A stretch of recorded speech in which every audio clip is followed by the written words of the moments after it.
I love everyone. But everyone doesn't love me. All right, so this is going to be a little bit of out of context of what this beautiful, beautiful woman was talking about. She was saying, you can watch her original video, but the part that hit me the hardest where she said, I love everyone, but everyone doesn't love me.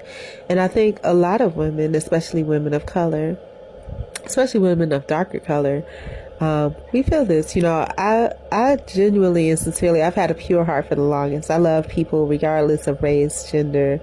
And when I say love, I don't mean romantically. Hers was geared towards a romantic thing because it involved her current mate.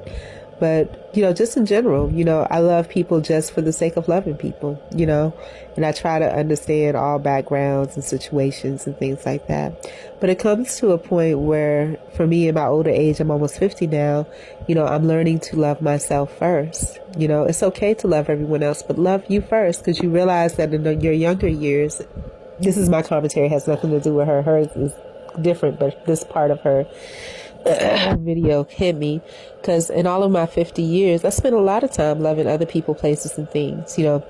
When you're a child, you adore your parents or your parent or whoever your family is at the time, right? And then when you go off to college, you adore, education and learning and the prospect of, being just this great person in life.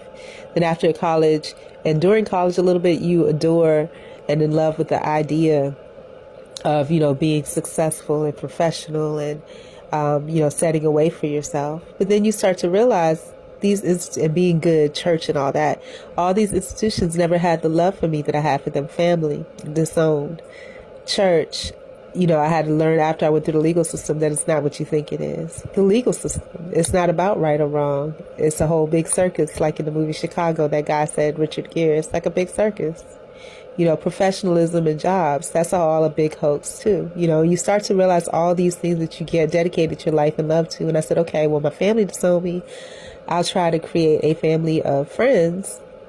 But in today's society, unless you have a certain appeal or a certain way about yourself, it's really not going to happen because everybody has issues and they don't want to gain liabilities in any way, whether it's mental, social, financial, spiritual, etc. They don't want that. And that's understandable. I can get that, So in the end, I have to really love myself. And in loving myself fully and wholly, perhaps I'll be a benefit of someone else and be able to be someone that people will see as a source of genuine love, agape love, and be able to benefit from it, whether it's directly or indirectly. And that's the only hope that I have for me, is to love myself so greatly and dearly that it can't help but to rub off and be an asset to someone else.